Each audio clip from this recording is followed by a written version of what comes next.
Hi hello, ഇന്ന് നമ്മൾ പോഹ എന്ന് പറയുന്ന അവിൽ വെച്ചുണ്ടാക്കുന്ന റെസിപ്പിയാണ്. അതിന് വേണ്ടി ഒരു ഉള്ളി, ഒരു ഉരുളൻകിഴങ്ങ്, കുറച്ച് മല്ലിയില, അവൽ, ഇതാണ് നമ്മളുടെ വേണ്ട സാധനങ്ങൾ. അപ്പോൾ അതിലേക്ക് നമ്മൾ ആദ്യം ചീനിച്ചട്ടിയിലേക്ക് കുറച്ച് വെള്ളവും ഒഴിച്ചു കൂടാനാവാത്ത ഒരു ഇൻഗ്രീഡിയൻ്റ് ആണ് പെരുംജീരകം. അപ്പോൾ കടുക് കൂട്ടിയതിന് ശേഷം ഇച്ചിരിയേറെ പെരുംജീരകം ഇട്ടതിന് ശേഷം നമ്മൾ അരിഞ്ഞ് വെച്ചിരിക്കുന്ന ഉരുളൻകിഴങ്ങ് നന്നായി ഒന്ന് വഴറ്റിയതിന് ശേഷം അടച്ച് വെച്ച് വേവിക്കണേ.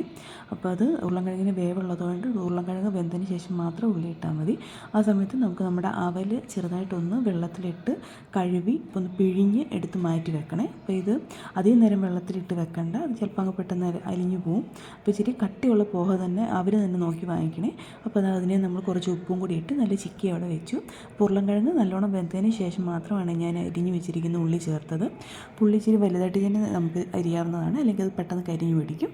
ഉള്ളി അങ്ങ് മൂത്ത് ബ്രൗൺ ആവുമൊന്നും വേണ്ട. അപ്പോൾ അതിലേക്ക് നമ്മൾ മഞ്ഞളും ഉപ്പും ചേർക്കുകയാണ്. ഇനി പച്ചമുളക് മാത്രമേ നമ്മൾ ചേർക്കുന്നുള്ളൂ. വേറെ ഒന്നും ഇതിലേക്ക് നമുക്ക് വേറെ മസാലകളൊന്നുമില്ല. അപ്പോൾ അത് നമ്മളതിൻ്റെ അടുത്തോട്ട് പച്ചമുളകും കൂടെ ചേർത്ത് നന്നായി ഒന്ന് വഴറ്റിയെടുത്ത് വീണ്ടും ഒന്ന് അടച്ച് വെച്ച് വേവിച്ചതിന് ശേഷം നമ്മളുടെ അവൽ ഒന്ന് ചിക്കിയതിന് ശേഷം അതിലേക്കൊന്ന് ഇടുക. അത് കഴിഞ്ഞ് അതിനെ നന്നായിട്ട് മിക്സ് ചെയ്ത് അടച്ച് വെച്ചെടുക്കുക. അപ്പോൾ ഒരുപാട് നേരം അടച്ച് വെക്കേണ്ട, അവൽ മുരിഞ്ഞു പോവും. അപ്പോൾ അതിൻ്റെ സോഫ്റ്റ്നെസ് അത് കഴിഞ്ഞ് നമ്മൾ മല്ലിയില ഇതിനകത്ത് പ്രധാനമായിട്ട് ചേർക്കേണ്ടതാണ്. അപ്പോൾ നന്നായിട്ട് മല്ലിയില അരിഞ്ഞ് ഒന്ന് അടച്ച് വെച്ചതിന് ശേഷം ഇത് നമ്മൾ സേവിൻ്റെ കൂടെ, നമ്മളുടെ മിക്സ്ചറിൻ്റെ കൂടെ, നല്ല എരിവുള്ള മിക്സ്ചറിൻ്റെ കൂടെ നല്ലതാണ്. അപ്പോൾ എല്ലാവരും ഒന്ന് ട്രൈ ചെയ്ത് നോക്കിയിട്ട് അഭിപ്രായം അറിയിക്കണേ. സബ്സ്ക്രൈബും ചെയ്യണേ.